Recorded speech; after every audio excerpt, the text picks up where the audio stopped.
Hello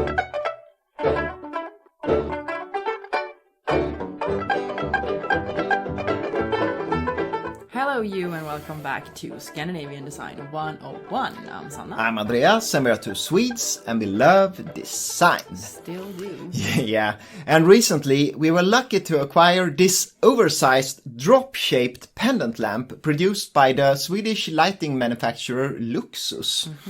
Crafted from opaline glass and solid teak with a magnificent shape, minimalistic yet sculptural and highly organic. This particular model, named 546, is now quite rare to find.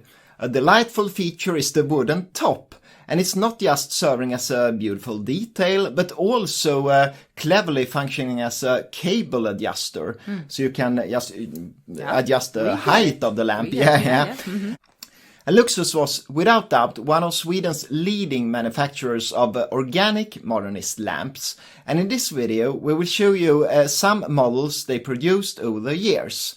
And their work truly deserves worldwide recognition. Let's start by learning a bit about the history of Luxus. Yeah. The company is synonymous with the two brothers Uno and Östen Christiansson, who founded the factory in the early 50s. Uno was born in 1925 and his younger brother Östen arrived 2 years later. I have to comment about the name Östen. I've never heard it before. No, it's very uncommon in Sweden Very uncommon, Östen. Östen is like Öst is east in Sweden, so yeah. Eastern. Eastern. They were born in the small community of Bjärnum in the south of Sweden, but when their father established a furniture factory in nearby Vittsjö, the family relocated there. It is not entirely accurate to say that the factory thrived, but a small team of employees crafted furniture for several prominent furniture stores and brands, including Carl Malmsten. Yeah, we heard about him, of course. Tragically, the factory fell victim to a massive fire in the early 40s, and despite this setback, it was promptly rebuilt and continued as a sub-supplier to larger companies. Uno and Östen spent much of their childhood within the factory, assisting and learning the fundamentals of design and craftsmanship. At the tender age of 10, Uno expressed his aspirations in a school essay. When I grow up, I will become a joiner and have a large furniture factory. Oh, yeah. Uno possessed a strong technical interest and desired to lead his own company, while Östen displayed artistic talent and an appreciation for aesthetic forms. Starting a company together seemed obvious, but it would take a few more years for this dream to come true. Yeah. And Uno pursued engineering studies and was recruited by the large company ASEA even before completing his degree.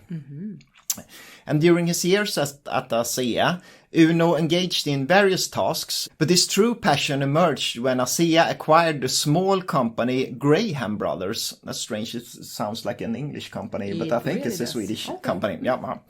The company specialized in elevators and theater lighting.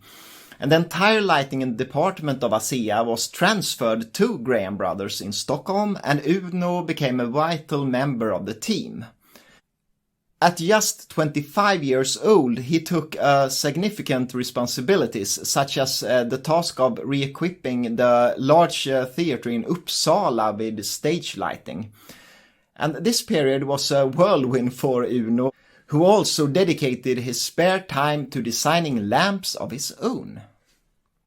Some of his lamp designs intended for domestic use found their way to the shelves of the prominent department store Nordiska Kompaniet. And also Poob. Yeah. Poob. Poob, it's a fun name. It is. Eventually, Uno left ASEA and went on a journey through Europe to explore the latest trends in lamp design at fairs and exhibitions. Inspired by these experiences, he returned to Vittsjö, where he rented a hen house that served as the first Luxus factory in 1950. With just 2 employees... Was that the brother? No, it wasn't. It was like 2 young students or something. The first ever Luxus lamps began to take shape. Initially, it was challenging to make a living solely from the few lamps produced. So the company also sold and repaired radios. Yeah, it was a big invention. The time of radios. Yeah. leading to the construction of a new factory in 1954. While the electrical parts were manufactured in the factory, Östen produced the wooden details in their father's furniture factory. That was obviously a good idea because they had this machinery and so on. Interestingly, wooden lamp parts became actually a dominant aspect of the furniture factory in the mid-50s, complemented by modernist furniture designed by Östen. And I think you've seen some of these chairs and tables produced at the factory. I know I have. Yeah, and mirrors. Love mirrors. Yeah.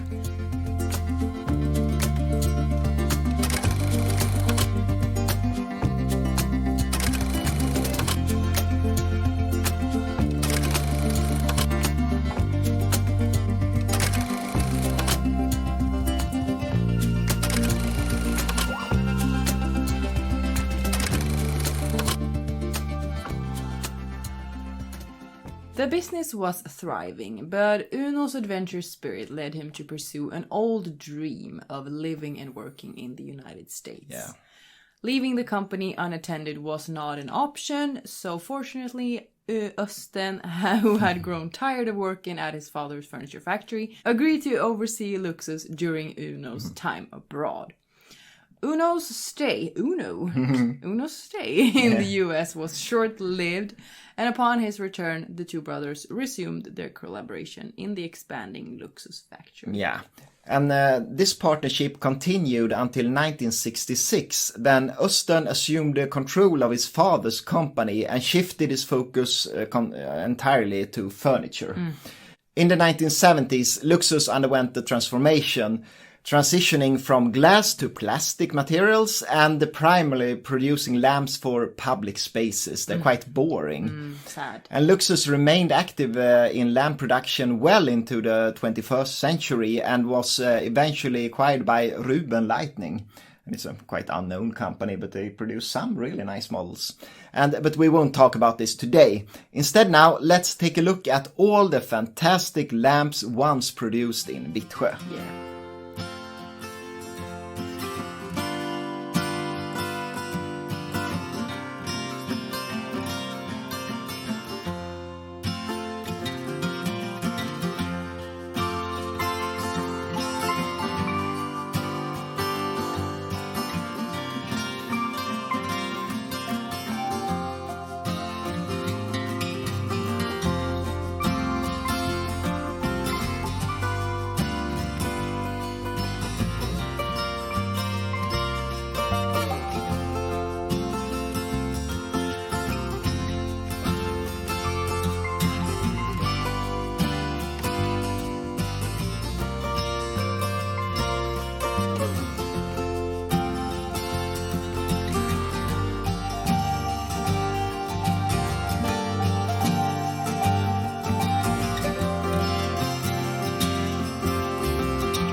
Yeah, and that was all for today. It really was. Thanks a lot for watching. Thank you so much for watching.